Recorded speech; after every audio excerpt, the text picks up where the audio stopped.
Hey y'all, this is Kimiko Sumi, and today I want to talk about the year that I think that the world started to turn into chaos. Okay, the most. Okay, we all know that there's been fighting and different things happening in the world since pretty much the beginning of time. Okay, especially with human beings, but I feel like, in my personal opinion, it just seemed like after 1996, and it doesn't even, okay, now in my life it was a major turning point when it pretty much hit 1997.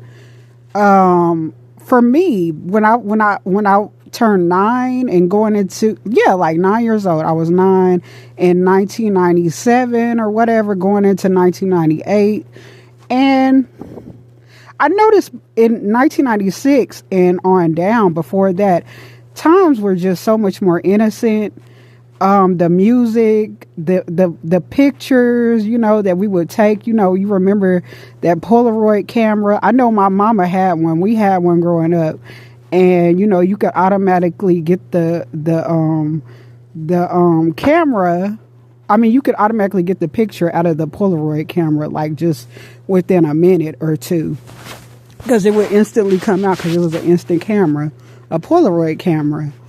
And, it just seemed like honestly, it seemed like when those disposable cameras came about, like the pictures in this world, especially in my life during those times after 1996, like 1997 and so on until now, it just seemed like things like the pictures themselves start to look less, happy, less pure. People didn't even look as good after 1996 a lot of the time, unless they were celebrities. But it just seemed like people just stopped caring about how they presented themselves outside, like their appearance. Like, our casual clothes seemed like back then something that people would think was dressing up now. Okay, us just going outside or going to the grocery store before 1997, like the mid 90s and before, people used to go outside and they would be dressed up. Our casual, like I said, our casual clothes back then seemed to be dressed up nowadays, like even wearing makeup and doing your hair and going out wearing dresses and just to go to the store. That was like casual back in the mid 90s and before. It just seemed like 1997 was a turning point for not only my life but the world. Now that I look back, I used to think, no, that's just my life, and because my appearance significantly changed around 1997. 1996 was probably the last year where I really looked truly like how I was supposed to look. 1997 came rolled in, and I noticed that's when Erykah Badu made that song Tyrone. And I remember we were gonna move to Garland. We were moving to Garland, and for I think like a week we stayed in a motel. And I remember right before we was going to school, because I was still going to my previous school. It's just that we were in the process of moving, and all of my family were in a motel that we could afford at the time until our home was ready in Garland. So we were there for like a week, and I remember one day before we was going to school, that's when Erykah Badu's song came on the TV, and she was singing Tyrone. So to me, that was like a turning point in this world. Like, that was an awesome song, and it was still good songs being played. Like, that's the year, 1997 was the year that they released that song by Notorious B.I.G. called The Sky Is the Limit, if you remember that. So it was a lot of good music still, but it was just something that changed in the air. And I thought it was just my own experience, but looking back, like the pictures, the music, it just took a turning point after 1996. Or maybe like right after 1997. That was like the real last, maybe 1996, 1997 was pretty much the last real pure, innocent times in America, at least, or even all over the world. Like, I mean, like the TV shows, they start to be less like the sitcoms. You know, we still have sitcoms, but it wasn't like back in the mid 90s and before. Like, it just seemed like, and just in everyday life, like I said, the pictures, it just shifted. It seemed like when we started getting them disposable cameras and stuff, you know, like the Polaroids that you used to get from like Walgreens, and, you know, back then it was Eckerd's and stuff like that, you know, any place where you could get a Polaroid, a disposable camera. It just seemed like the pictures, yeah, it might have been more vibrant, but it was like people just didn't look the same anymore to me. Like, it seemed like the pictures shifted overnight almost. Like, as soon as we was able to get that disposable camera, maybe it was just the way, but I really don't think so. Even the smiles and stuff from different people, it just wasn't the same with that Polaroid camera. Like, they even had that on Clueless with Dion and Cher. Remember that on Clueless? People that grew up in the 90s, you know, they would take Polaroid pictures of themselves, you know, because they felt like, well, we just need another verification of how we look aside from the mirror. So they would use a Polaroid camera. That was something major in the 90s, most of the 90s, until like 1997, 1998, when those disposable ones came about. And I really don't even know why they started doing that, honestly. I feel like they could have just improved on the actual, like, instant camera. Like, I don't know why they did that, but, you know, I am happy about the iPhones and the cameras. I do like the picture quality. You know, it seems like it has improved past that disposable camera. Like, people are taking very good pictures now, but people just don't seem happy.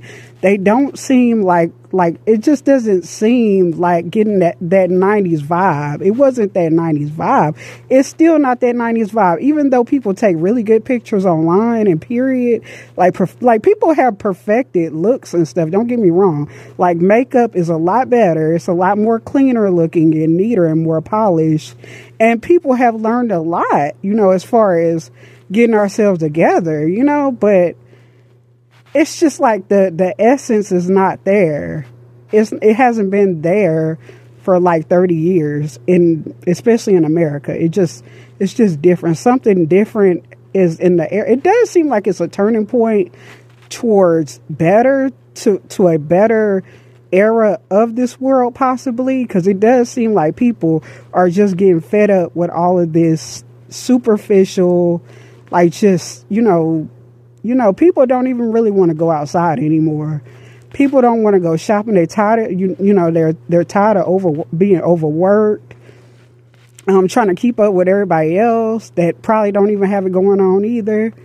You know, it's just a lot of competition, you know, people being competitive in their pictures online and copying everybody else. Nobody really has their own originality. I know we take bits and pieces from different people, but you shouldn't just completely copy somebody else's swag, okay? Like, I mean, it's just like, most people are just very depressed. And I'm seeing a lot more people with mental illnesses than I've ever seen before. And of course, the job crisis in America, at least. And then people are trying to move to different countries to get a break, you know, to get that weight lifted off of them from having to keep up with, you know, the cost in America. Like, people are going to Thailand. People are going to, like, Panama. People are going back to Africa, you know, going to different places. Going to, you know, just different countries all over the world to just try to get a better experience and live in paradise and not have to be so caught up in superficial things and can finally relax. But, you know, I'm kind of rambling and stuff and talking about different things, but basically this, you know, things haven't been, you know, happy. Like, it hasn't been like magical in this world in like 30 years, y'all. It really hasn't. Nothing really like it's just the vibes. The vibes have changed, period. In this world, period. But especially in America, the vibes are thick and heavy and very negative. That's why I barely go outside anymore. I don't. Because it's like everybody is ready to get into an argument with somebody. It's overcrowded in places where, people, bump into each other, and, it's always, people are on edge. There's a lot of mentally ill, unhinged people outside in this world. And if you can stay inside as much, because I do think that people should have human contact. Don't get me wrong, because I like to be around people too at times, but I try to be cautious. I try to be careful, when I leave the house. I try to, keep myself centered too. And like I said, I also use my prayers while I'm out. Like, I'll say my prayers in my mind to also keep me focused and to just get to the goal of what I'm trying to accomplish. Because usually when I do leave the house, it's because I have to. Okay, it's not really because I want to. It's more so that I have to. And then the only place that I really can really feel at peace is my SGI Buddhist center that I go to. Like, I feel like that I can relax there. The energy is very light. It's clean there. It's just it's nice, and it's a lot of people that it's people that I grew up with. They're like my family outside of my own actual family. The SGI and the Soka Gakkai of International has been my family outside of, even more than my actual extended family. I'm very close with the SGI because I was born into this religion, and this is all I really know as far as religion. But I'm just saying that it's been a very dark 30 years, a decline more than an incline in society, at least in America. But I do think it's a turning point. I do think there is a change that is actually coming that's for the better. That is. I do think that some people that have been causing wreaking havoc in America and in this world, regardless of race, that really don't want to get along. I don't care what race they are. I believe those people are going to get cleared out. Like, it's something. Either it's either people who want to do good like me are going to leave them be, or they're going to leave. But we can't coexist together anymore, regardless of what their race is, their age, their whatever. Like their gender, it doesn't matter, because it's a lot of people that just because it doesn't even matter what race they are at this point. It doesn't matter their socioeconomic statuses, like how much they make or whatever. I believe there's going to be a disconnect or a separation from those type of people and people who actually want to do good. So I'm going to leave y'all with this video and this message. And, I hope you like, comment, subscribe, share my video, hit the notification bell if you like. And I will see y'all in another video, my lotus flowers. And I hope you have an amazing rest of the day. And I will too. And I will see y'all in another one. Peace. I'm out. Bye-bye.